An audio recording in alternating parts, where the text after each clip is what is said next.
Olá, eu sou Luara Ferreira Cavalcante e hoje eu vou apresentar a minha pesquisa do PIBIC, que foi desenvolvida sob orientação da professora doutora Aesca Costa Barroso.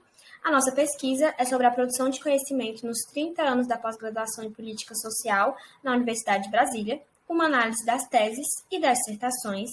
Aqui eu vou me ater a apresentar sobre as dissertações de mestrado e o nosso objetivo geral é analisar a produção de conhecimento no âmbito da pós-graduação, no marco dos 30 anos do Programa de Pós-Graduação em Política Social, que é o PPGPS, que é um programa que está dentro do Departamento de Serviço Social da Universidade de Brasília. Os nossos objetivos específicos são identificar as tendências na produção de conhecimento através das temáticas abordadas, relacionar a produção de conhecimento do programa com a conjuntura mais geral do Brasil, mapear os desenhos metodológicos utilizados nas produções, de modo a identificar os fundamentos da metodologia e, por último, relacionar a produção de conhecimento do programa com os processos históricos do serviço social como profissão no Brasil. A nossa metodologia foi uma pesquisa de natureza quali-quantitativa, do tipo bibliográfica e documental. Nossas análises de dados passaram por processos de tabulação, inferência, descrição e interpretação dos dados. As dissertações foram acessadas no site do Repositório Institucional da UNB, o que estabeleceu o corte temporal de 2006 a 2020, que são justamente os anos que tem disponibilizados online, e os nossos resultados.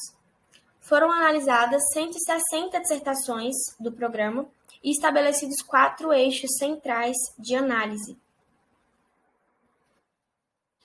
A quantidade de publicações anuais é o primeiro eixo central, e a gente consegue ver que em 2019 e 2020 foram os anos de maior produção, e 2013 o ano de menor produção.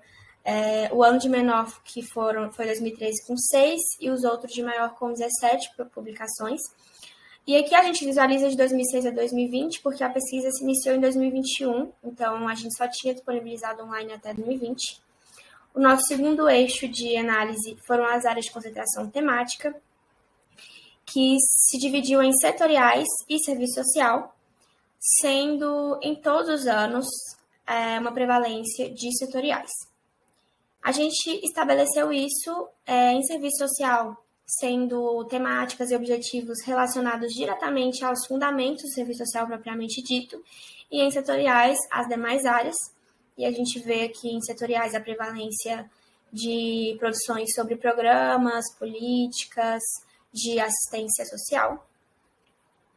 O terceiro eixo de análise foram as palavras-chave, e a gente encontrou cerca de 172 palavras-chave, sendo as mais recorrentes Brasil, assistência social e política de saúde.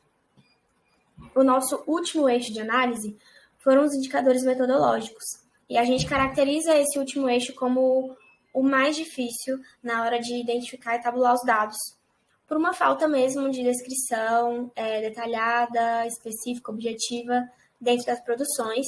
Isso se revela no fato de que em todas as subcategorias estabelecidas, a gente precisou separar um campo para deixar lá o que não foi possível identificar, como vocês vão poder observar agora.